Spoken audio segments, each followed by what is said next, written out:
Hello friends, कैसे आप सब लोग। आई होप, मैं उम्मीद करता हूं कि आप लोग ठीक होंगे, स्वस्थ होंगे और मस्त भी होंगे और अपने अपने कामों में बिजी भी होंगे। तो आइए, आज का सवाल है मेरा चैप्टर नंबर 4, जिसका नाम है द्विघात समीकरण और प्रश्नावली जो है 4.2 को आज मैं क्वेश्चन नंबर 3, 4 और 5 ये 3 प्रश्न को मैं सॉल्व करने वाला हूं। तो आप लोग जो है वीडियो के एंड तक बने रहिए। तो आइए पहला सवाल को देखते हैं, क्या कहता है। ऐसी दो संख्याएं ज्ञात कीजिए जिनका योग 27 है। ठीक है, दो संख्या है जिनका योग 27 है और गुणनफल 182 है। तो आइए इस प्रश्न को सॉल्व करते हैं। तो आपको लिखना है सॉल्व, उसके बाद आपको लिखना है माना पहली संख्या, है ना, माना पहली संख्या बराबर x। ठीक, तो जब पहली संख्या को x माने हैं तो इसीलिए दूसरी संख्या बराबर क्या हो जाएगा, तो x माइनस 27 होगा आपका, है ना, चूंकि दो संख्याओं का योग 27 है, जोड़ 27 है। ठीक है, तो एक संख्या को अगर x माने हैं तो दूसरा संख्या जो है x में से माइनस 27 होगा। ठीक है, और गुणनफल 182 है। तो आइए लिखेंगे इसीलिए प्रश्न सी, है ना, इसीलिए प्रश्न सी संख्याओं का गुणनफल 182 कह रहा है। तो आपको करना है x गुना x माइनस 27 बराबर क्या दे रखा है, 182 दे रखा है। ठीक है, उसके बाद आपको फिर करना क्या है, x गुना x स्क्वायर माइनस 27 गुना x, तो 27x होगा बराबर 182 है, तो 182 आपको लिख देना है। ठीक है, उसके बाद करना क्या है आपको, एक्स स्क्वायर माइनस 27x, जब इसको इस पार लाएंगे तो माइनस 182 बराबर 0 होगा। ठीक है, उसके बाद आप देखिए, अब दो संख्या आपको ऐसा चुनना है ना, दो संख्या ऐसा चुनना है कि गुना करने पर 182 आ जाए, है ना, माइनस 182 आ जाए, और वही दो संख्या को जोड़ने या घटाने पर बीच वाला अंक माइनस 27 आना चाहिए। तो आप कहेंगे माइनस 14 और माइनस 13, है ना, सॉरी, माइनस 14 और प्लस 13, तो माइनस गुना माइनस, माइनस गुना प्लस, माइनस हुआ और 14 गुना 13 करेंगे तो 182 हो जाएगा आपका। जब वही माइनस 14 और प्लस 13 करेंगे आप, माइनस 13 जब आप करेंगे तो आपका माइनस 27 भी आ जाएगा। तो चलिए अब यहां पर ध्यान दीजिए, करना क्या है, एक्स स्क्वायर माइनस 14x और माइनस 13x माइनस 182 बराबर 0 कर देना है आपको। ठीक है, फिर उसके बाद करना क्या है, x को कॉमन लीजिए, x माइनस 14 बचा यहां, अब माइनस 13 लिखिए यहां, और यहां x माइनस 14 लिख देना है आपको बराबर 0। ठीक है, उसके बाद करना क्या, अब जो जो बाहर में है x माइनस 13 है बाहर में आपका, और इन दोनों के बदले में कोई एक ठो आप उतार दीजिए बराबर 0, या x माइनस 13 बराबर 0, और इसको जब करेंगे x माइनस 14 बराबर 0। तो आइए अब यहां सॉल्व कर रहा हूं, क्या दे रहा है, x माइनस 13 बराबर 0 है, x माइनस 13 बराबर 0 है, तो या x बराबर जब इसको उस पार करेंगे तो प्लस में आ जाएगा 13, और इधर क्या है आपका x माइनस 14 बराबर 0, x माइनस 14 बराबर 0 है, या फिर इसको जब हम सॉल्व करेंगे तो x बराबर इस पार आ जाएगा प्लस 14 होगा। तो कहने का अर्थ है, आप लिख सकते हैं अतः पहली संख्या बराबर 13 तथा दूसरी संख्या बराबर 14।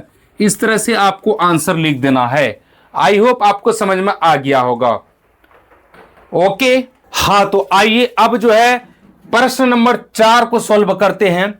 क्या कह रहा, प्रश्न कह रहा, दो क्रमागत धनात्मक पूर्णांक ज्ञात कीजिए जिनके वर्गों का योग जो है आपका 365 दे रखा है। ठीक, तो आइए इस प्रश्न को हम लोग सॉल्व करते हैं।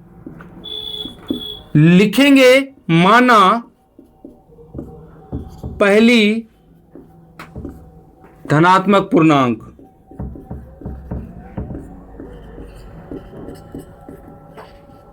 बराबर x।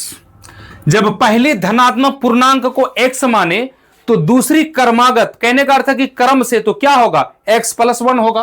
तो आइए, इसीलिए दूसरी क्रमागत धनात्मक पूर्णांक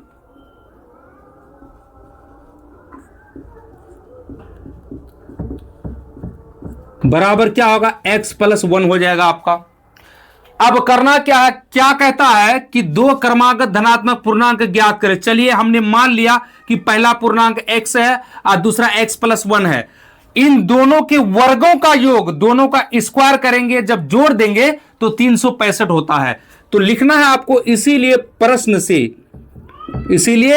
प्रश्न से x का स्क्वायर अब प्लस, चूंकि कह रहा क्या कि वर्गों का योग माने जोड़, x प्लस 1 का स्क्वायर कर दीजिए, बराबर कितना होता है, 365 होता है। तो आपको लिख देना है 365। ओके, चलिए फिर इसको सॉल्व कीजिए तो क्या होगा आपका, एक्स स्क्वायर प्लस है तो प्लस, ये a प्लस बी का होल स्क्वायर के रूप का दिखता है। तो आपको बहुत अच्छी तरह से पता होगा कि a प्लस बी का होल स्क्वायर बराबर क्या होता है। तो आप कहेंगे a स्क्वायर अब प्लस 2ab अब प्लस बी स्क्वायर होता है। बहुत अच्छी बात, a का मान x मान लीजिए और b का मान 1 है, तो ठीक है। अब बराबर 365 है, तो 365 आपको लिख देना है। ठीक, अब आइए फिर आपको लिखना क्या है, एक्स स्क्वायर प्लस है तो प्लस, फिर एक्स स्क्वायर, यहां से यहां तक आप कर देंगे गुना, 2 एकम 2x, प्लस है तो प्लस 2x, अब प्लस 1 का स्क्वायर जब आप करेंगे तो 1 होगा। अब बराबर 365 है, तो बराबर 365 आपको लिख देना है। ठीक है, फिर आपको करना क्या है, 1x square plus 1x square, तो कितना एक्स स्क्वायर, 2x स्क्वायर होगा। अब प्लस है तो प्लस 2x है, अब प्लस 1 है, बराबर 365 है, तो बराबर 365 आपको लिख देना है। फिर आपको क्या करना है, 2x स्क्वायर अब प्लस 2x बराबर 365, ये इधर प्लस 1 है, जब उस पार करेंगे तो माइनस का 1 हो जाएगा आपका। फिर आपको करना है 2x स्क्वायर प्लस 2x बराबर 364 बचा आपका। फिर आपको क्या करना है, 2x स्क्वायर अब प्लस 2x, जब इसको इस पार लाएंगे तो माइनस 364 बराबर 0 आप लिख सकते हैं। चलिए अब मैं यहां लिखता हूं, चलिए तो क्या है आपका यहां पर, मैं अब आप करेंगे क्या, जो है 2 को कॉमन ले लीजिए। जब 2 को कॉमन लेंगे तो यहां एक्स स्क्वायर है तो एक्स स्क्वायर हो जाएगा, अब प्लस है तो प्लस हो जाएगा, 2x है तो 2 को जब कॉमन लिए तो सिर्फ ओनली x बच जाएगा आपका। अब माइनस है तो माइनस, 364 का आधा कितना हो जाएगा आपका, 182 हो जाएगा आपका। कितना हो जाएगा, 182 है ना, 182। अब बराबर 0। अब यहां आपको लिखना है 2 इज इक्वल टू नॉट 0, कहने का अर्थ है कि 2 का मान 0 नहीं है यहां पर, तो इस चीज को यहां पर आपको दर्शा देना है। फिर आपको करना क्या है, क्या बचा आपका, x square plus x minus 182 बराबर 0। अब इसका जो है गुणनखंडन कर देना है आपको। अब फिर वही कहानी, इसका जो है अचर पद कुछ नहीं तो 1 है और यहां पर माइनस 182 है। जब 1 को 182 से गुना करेंगे तो वही माइनस 182 होगा। अब दो संख्या आपको ऐसा चुनना है कि उन दोनों संख्या को गुना करेंगे तो 182 और जोड़ने या घटाने पर 1 आना चाहिए। तो आइए आप लोग देखिए ध्यान से, इसको सेम लिखेंगे, एक्स स्क्वायर प्लस है तो प्लस 14x अब माइनस 13x माइनस 182 बराबर 0। अब यहां पर देखिए प्लस 14x में माइनस 13x अगर घट जाएगा तो आपका 1x बचेगा, x के रूप का हो जाएगा। और 14x को जब माइनस 13x से गुना करेंगे तो आपका माइनस 182 भी हो जाएगा। तो आइए अब करना क्या है, x को कॉमन लीजिए, x बचा प्लस 14 होगा यहां पर, अब माइनस 13 इंटू एक्स प्लस आपका 14 होगा बराबर 0। ठीक है, अब जो जो बाहर में है इसको लिख देना है और इन दोनों के बदले में कोई एक को आपको लिख देना है, सेम है यहां पर में बराबर 0। जब इसको सॉल्व करेंगे तो x माइनस 13 बराबर 0, इधर x प्लस 14 बराबर 0 हो जाएगा। x बराबर जब इसको सॉल्व करेंगे तो उस पार जाएगा तो प्लस 13 आ जाएगा, और जब इसको x बराबर जब इसको उधर भेजेंगे तो माइनस 14 होगा। जो कि इम्पॉसिबल माना जाएगा। अब आप कहेंगे क्यों? तो देखिए, कोई भी पूर्णांक जो है आपका धनात्मक पूर्णांक, कोई भी क्या कहता है, क्वेश्चन कह रहा है कि धनात्मक पूर्णांक है, इसीलिए माइनस में इसका मान जो आपका इम्पॉसिबल माना जाएगा। तो जो आपका प्लस में है इसका होगा वैल्यू। तो आइए हम लोग को लिखना फरेस करके, अतः पहली पूर्णांक आपको लिखना, अतः पहली धनात्मक पूर्णांक क्या माने हैं? x माने हैं। तो x बराबर आपका आ गया कितना? 13। और फिर आपको लिख देना है तथा दूसरी क्रमागत धनात्मक पूर्णांक बराबर क्या होगा? x प्लस 1 माने हैं, तो 13 प्लस 1 बराबर 14 आ गया। आई होप आपको समझ में आ गया होगा। यहां पर मैं आपका दोनों पूर्णांक आ गया, ठीक है, ओके। हाँ, तो आइए अब जो है प्रश्न नंबर 5 है। क्या कहता है कि एक समकोण त्रिभुज की ऊंचाई इसके आधार से 7 सेंटीमीटर कम है। अगर आधार मान लीजिए अगर आपका 7 है तो ऊंचाई 1 होगा। यदि कर्ण 13 सेंटीमीटर का हो तो अन्य दो भुजाएं ज्ञात करें। आपको बहुत अच्छी तरह से पता होगा कि किसी भी समकोण त्रिभुज में 3 भुजा होते हैं, कर्ण, लंब और आधार। तो आइए इस प्रश्न को सॉल्व करते हैं। आपको लिखना है क्या? माना समकोण त्रिभुज की, क्या कहता है कि एक समकोण त्रिभुज की ऊंचाई इसके आधार से 7 सेंटीमीटर कम है। इसका मतलब ऊंचाई कम है। तो आधार को अगर हम x मानते हैं तो इसीलिए ऊंचाई बराबर क्या हो जाएगा आपका?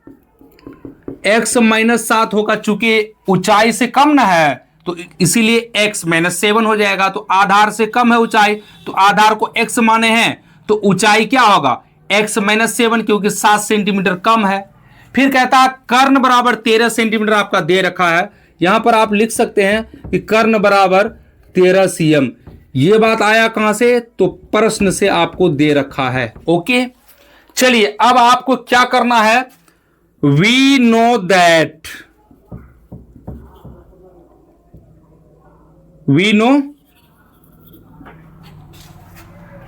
इसका मतलब होता है हम जानते हैं कि, क्या जानते हैं कि किसी भी जो है समकोण त्रिभुज में कर्ण का स्क्वायर बराबर लंब का स्क्वायर प्लस आधार का स्क्वायर होता है। तो उसी चीज को यहां पर हम लोग लिख सकते हैं कि आधार का स्क्वायर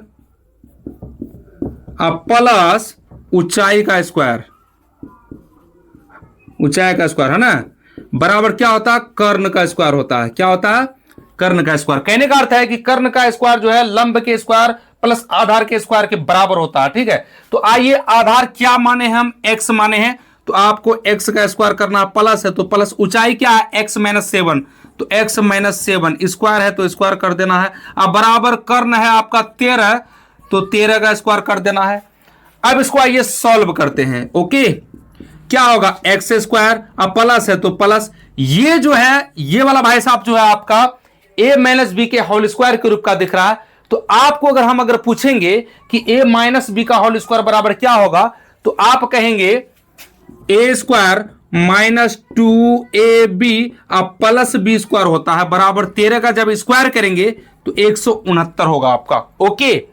तो चलिए फिर आपको लिखना है एक्स स्क्वायर प्लस फिर एक्स स्क्वायर, यहां से यहां तक कर दीजिए गुना, माइनस है तो माइनस, 7 दूनी 14 एक्स होगा, आप प्लस 7 का वर्ग करेंगे तो 49 होगा बराबर 169 है, तो 169 आपको लिख देना है, ठीक। फिर आप देखिए यहां पर एक एक्स स्क्वायर प्लस एक एक्स स्क्वायर, तो क्या हो जाएगा?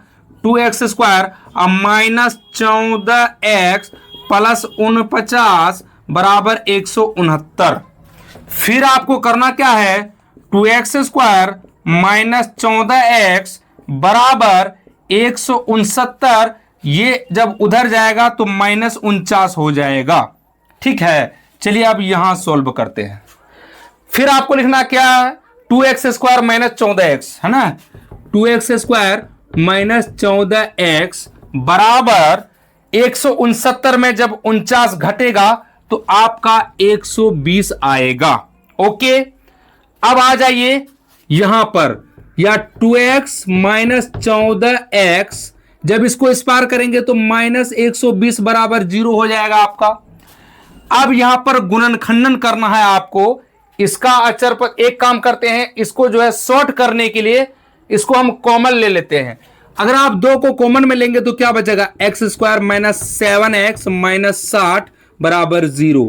यहां 2 का मान 0 नहीं है, कहने का अर्थ है 2 इक्वल टू नॉट 0, 2 का मान 0 नहीं है, इसी चीज को आपको यहां पर दर्शा देना है। ठीक है, तो क्या बचा, x square minus 7x minus 60 बराबर 0।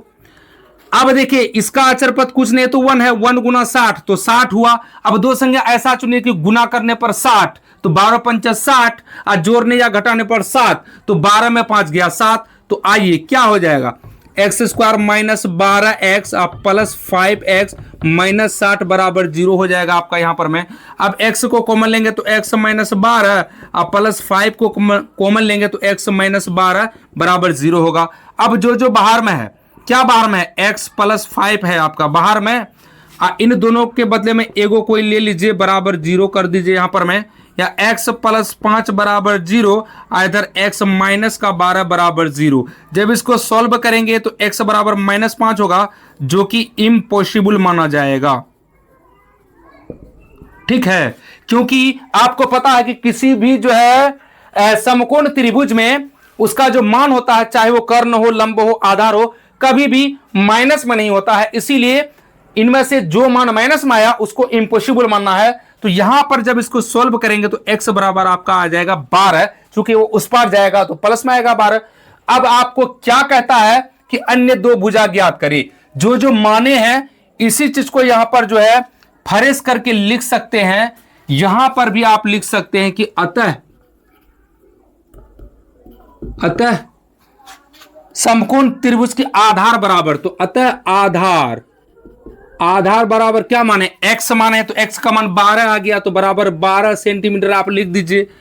तथा क्या है, ऊंचाई बराबर x माइनस 7, यहां पर आप लिख सकते हैं ऊंचाई बराबर x माइनस 7, या का चिन्ह दीजिए, x मान आया आपका 12, x का मान अब माइनस 7 है तो माइनस 7, या जब 12 में से 7 आएगा घट जाएगा तो 5 सेंटीमीटर आपका बचेगा। इस तरह से आपको लिख देना है आंसर।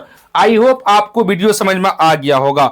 अगर वीडियो समझ में आ गया तो हमारे चैनल हलीम ऑनलाइन क्लासेस को सब्सक्राइब करें, भर भर करके लाइक करें, और हां बेल आइकन को जरूर दबा दें कि ताकि हमारा जो भी वीडियो अपलोड हो तो आपको समय समय पर मिल सके। Thank you.